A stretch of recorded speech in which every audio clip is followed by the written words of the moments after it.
Olá pessoal, então hoje a nossa conversa vai ser com os alunos do curso de Direito da Unibase e eu estou muito feliz de poder conversar no mesmo telepresencial com vocês. Vamos conversar um pouquinho sobre o enfrentamento à violência contra a mulher. Então, na verdade, a lei da Maria da Penha, a história, da Maria da Penha, os aspectos políticos que envolveram necessariamente essa legislação, mas vamos também trazer um pouquinho para essa nossa época agora, da pandemia, de tudo que está se passando, tá?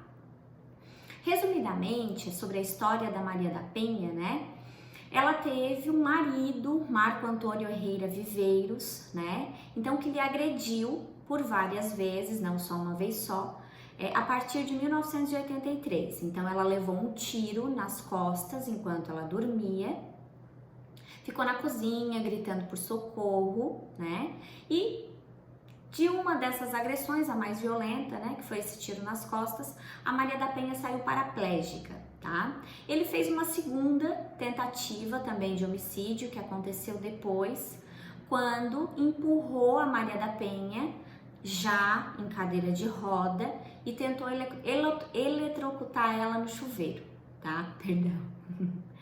Então, necessariamente, foram feitas investigações, e depois de 8 anos, necessariamente, tá, que tinha ocorrido o primeiro julgamento, que o Viveiros foi, então, julgado culpado e condenado a 10 anos de reclusão. Por essa situação, esse fato bem resumido, óbvio que teve muito mais detalhes, o Brasil foi condenado por negligência e omissão. E também foi condenado a criar uma legislação específica, então, que tratasse dessa violência contra a mulher. E foi criado, então, um projeto de lei, por algumas mulheres que se reuniram, mulheres, entidades, enfim, E em setembro de 2006 surgiu a Lei 11.340 de 2006. E essa lei vem tratando a partir de agora, sobre a violência contra a mulher. Aí eu fiz algum paralelo aqui para vocês entre o que existia e o que não existia com essa nova legislação. Aliás, o que existia, o que passou a existir, com essa nova legislação.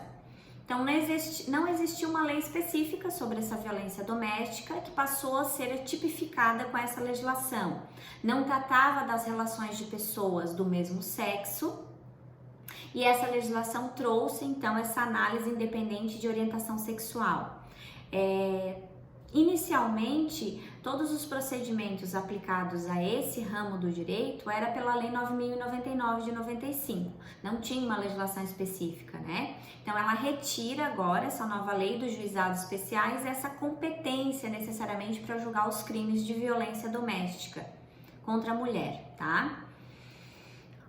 Por quê? Porque os juizados acabavam atrasando, então, a situação desses crimes e principalmente travando. Por quê? Porque é um procedimento resumido, é um procedimento com menos burocracia e, na verdade, foram criados juizados especializados para esse tipo de violência. Por quê? Porque no juizado ele era discutido junto com todos os outros tipos de problemas, que a gente sabe que são rotineiros do juizado.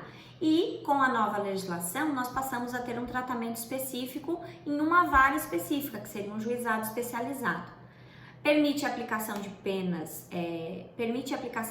pecuniárias com cesta básicas e multas anteriormente, E agora com a nova legislação, então proíbe essa aplicação de penas, com pecuniárias e cesta básica e multas.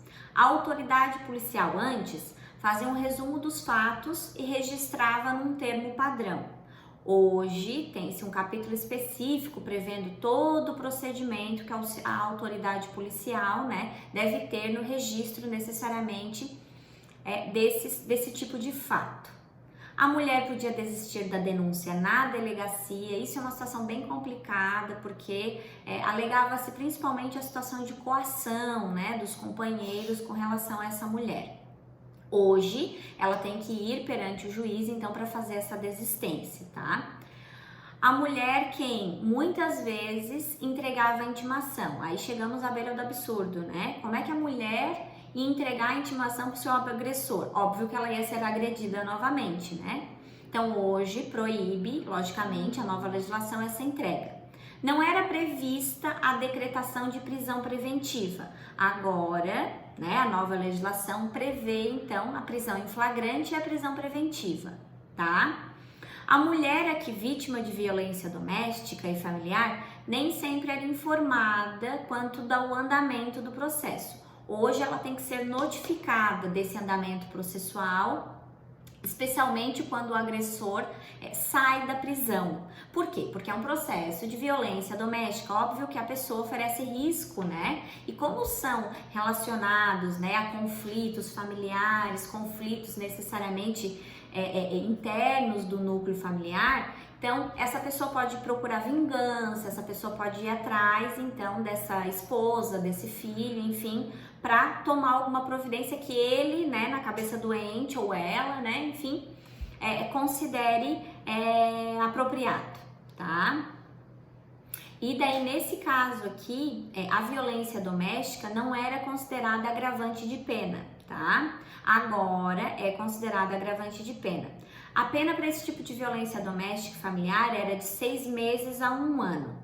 Agora, a pena mínima é reduzida de 3 meses e a máxima é aumentada para 3 anos, acrescentando-se mais 1/3 no caso de portadoras de deficiência. Não era previsto o comparecimento do agressor a programas de recuperação e reeducação, tá? Agora é previsto esse comparecimento obrigatório. O agressor poderia continuar frequentando os mesmos lugares que a vítima frequentava. Por quê? Núcleo familiar, né? É uma situação bem complicada. Hoje, o limite mínimo de distância entre o agressor e a vítima e seus familiares e testemunhas pode ser fixado, então, judicialmente, tá? E também qualquer tipo de contato, né, que essa pessoa possa ter com o agressor. Configura violência doméstica e familiar contra a mulher, no âmbito da unidade doméstica, no âmbito da unidade da família e em qualquer relação íntima de afeto. As formas de violência quais são?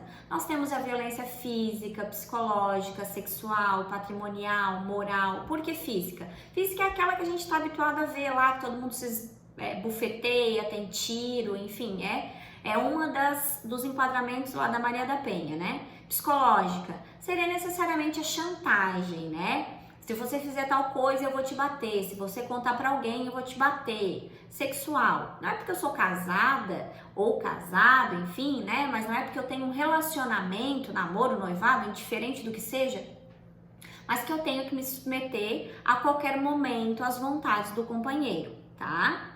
Então, violência patrimonial. Eu sou o chefe da casa, eu que mando, então você tem que me obedecer, né? Ou senão tem que ser sustentado por mim, você vai ser sustentada. Então, se você me deixar, você vai passar fome. Apesar de que nós temos, pessoal, uma sociedade extremamente desenvolvida, infelizmente a gente vê alguns casos assim. Ou porque não podem sair da condição de dependência, que é uma situação, não é que não podem, né? Mas é uma situação um pouco mais complicada, de que essas pessoas necessariamente vão fazer o quê? Vão ter que se inserir no mercado de trabalho, vão ter que prover o seu sustento e o sustento dos seus filhos, né? Para que possam se desvencilhar, então, desse companheiro. E elas têm um pouco de medo disso, né? De não conseguir pagar um aluguel, sustentar os filhos, comida e tudo mais. Isso existe ainda hoje, né? A violência patrimonial, infelizmente, temos algumas pessoas que se submetem, né? Por tortura, por comodidade, mas se submetem. E, principalmente, que não denunciam, que daí são pessoas com poder aquisitivo um pouco mais abastado, que não querem perder esse poder aquisitivo e submetem a qualquer coisa, né? Violência moral. Também cai na chantagem, cai no desrespeito, na humilhação pública, cai numa série de situações, né, que são, infelizmente, do dia a dia. Às vezes a gente vê pessoas passando por essa situação, no final a gente não sabe como agir, mas o correto seria indicar, né, um órgão competente, conversar com essas pessoas para que elas sejam atendidas e orientadas. Óbvio que elas vão ter que tomar a decisão, mas às vezes estão precisando de uma palavra de ajuda, uma palavra de conforto com relação à situação que estão passando. Isso está previsto no artigo 7º da legislação, tá? Nós temos algumas medidas aqui de prevenção no artigo 8º, que seria a integração operacional do Poder Judiciário, do Ministério Público e da Defensoria Pública, tá? Então, no caso que esses órgãos trabalhem conjuntamente contra esse tipo de situação. Nós temos hoje, claro que não em todas as cidades, né, mas nós temos a situação da Delegacia da Mulher também, que faz esses atendimentos um pouco mais especializados, né? Estão sendo incentivados também estudos, pesquisas. Esse respeito está sendo muito incentivado nos meios de comunicação, esses valores éticos, sociais de pessoas, da pessoa, né, e da família. Com relação a essa legislação, isso está sendo muito mais trabalhado. Mas o que acontece hoje, pessoal, que a gente está vendo em noticiário frequente com relação à pandemia? Não só a mulher, mas ao idoso, ao criança. Nós estamos recebendo a recomendação do quê? Fiquem em casa, né? Então, se nós estamos recebendo essa recomendação do fique em casa, você vai ficar em casa com o seu agressor. Então, é uma situação extremamente complicada. Se você souber de alguma situação que esteja acontecendo essa violência, denuncie, porque você vai poder estar salvando a vida dessa pessoa. Porque nessa época de pandemia, nós temos um acentuamento, nós temos uma aceleração de agressão. Por quê? Porque essa pessoa não está mais saindo de casa, ela não está mais vendo, pelo menos com tanta frequência, outras pessoas. Isso pode estar piorando significativamente. E a gente não está falando aqui só da mulher necessariamente, aqui da Lei Maria da Penha. Aqui na época da pandemia, nós estamos tratando de crianças, né, que sofrem violência doméstica, que sofrem violência sexual. Os maus tratos dos idosos também é uma situação que tem que ser muito observada e fiscalizada nesse período. Só que nem sempre é uma coisa tão fácil de ser feita.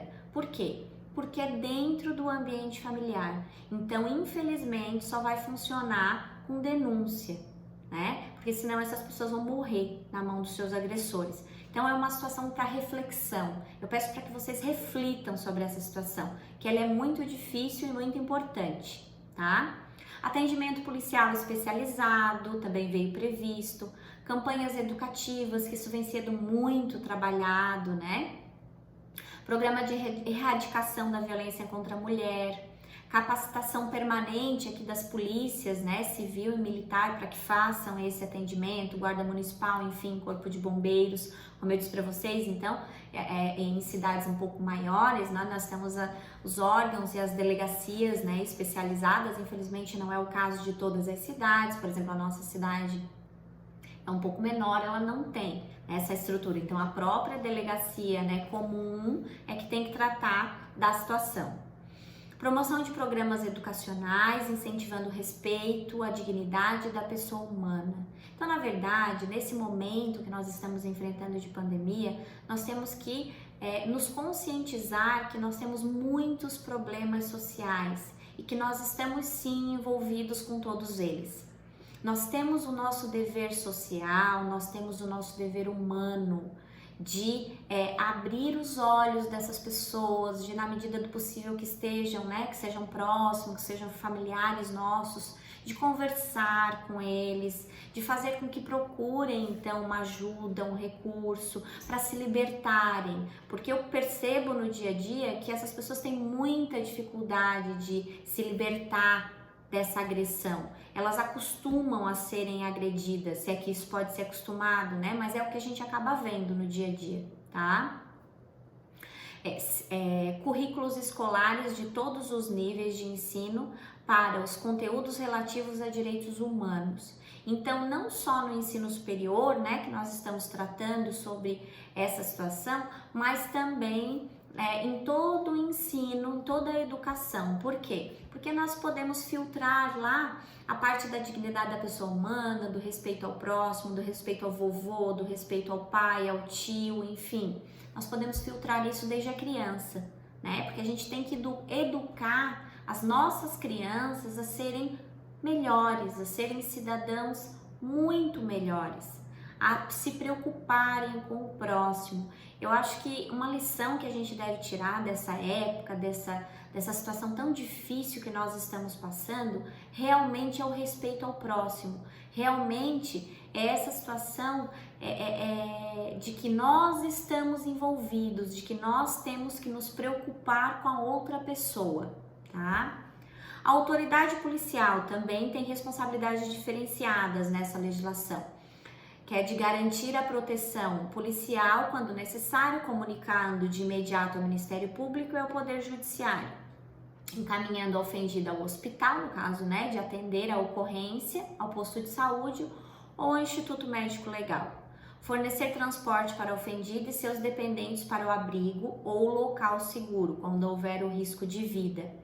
Se necessário, acompanhar a ofendida para assegurar a retirada de seus pertences do local de ocorrência ou do domicílio familiar. Informar a ofendida dos direitos a ela conferidos nessa lei e os serviços disponíveis. Medidas protetivas de urgência. Então, a suspensão da posse e a restrição do porte de arma, né, dessa pessoa, afastamento do lar, proibição de aproximação, né, da ofendida, de ter contato, de frequentar os mesmos ambientes, restrição de visitas tanto dela quanto do ambiente familiar em si, né, dos menores, tá? E prestação de alimentos provisionais ou provisórios.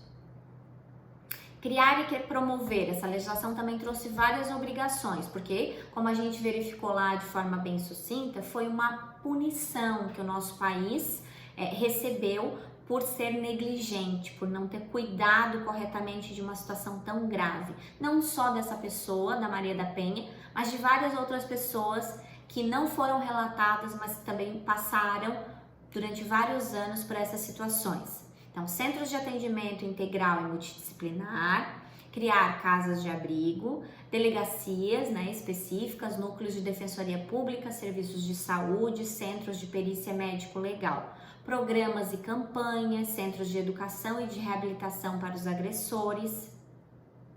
12 anos de lei da Maria da Penha, né? Então o CNJ comemorou, né, esse aniversário necessariamente da Lei Maria da Penha de 2006 a 2020, então já passou-se muito mais, no caso, né, do que 12 anos. Hoje nós já temos então, essa legislação muito trabalhada, né? Nós temos essa legislação muito ampla, muito divulgada e várias políticas de enfrentamento da violência contra a mulher. Mas mesmo assim isso acontece, né? Não só no Brasil, mas no mundo.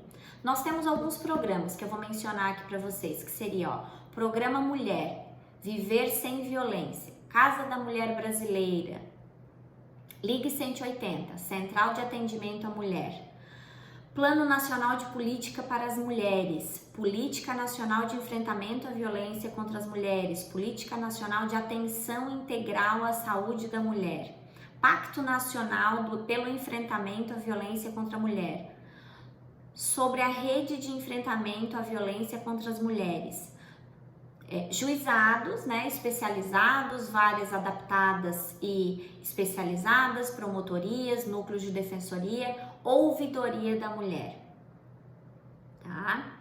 Assim, pessoal, ó, o interessante é a gente conversar um pouquinho sobre essa lei e principalmente a reflexão. Ela é uma lei que ela já foi muito comentada, mas ela ainda precisa ser refletida. E se ela ainda precisa ser refletida, pessoal, é porque ainda está acontecendo. Então, nós temos que tomar providência dessa situação para o futuro. Nós temos que observar necessariamente o que pode ser feito por nós, enquanto seres humanos, para auxiliar no enfrentamento contra essa violência.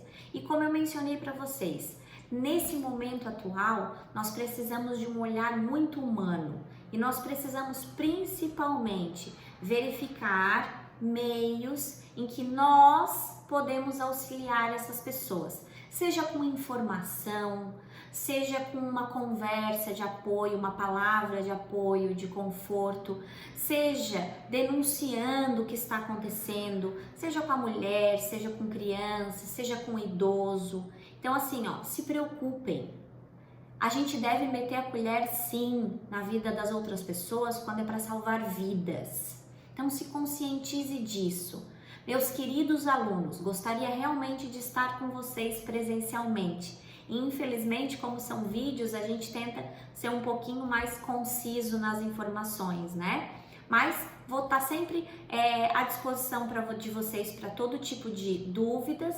E nós vamos agendar também os nossos encontros virtuais, mas ao mesmo tempo, né, presenciais, porque vai ser pelas plataformas digitais, então em tempo real. Hoje, pessoal, desejo para vocês paz e harmonia. Eis a verdadeira riqueza de uma família. Tudo de bom para vocês!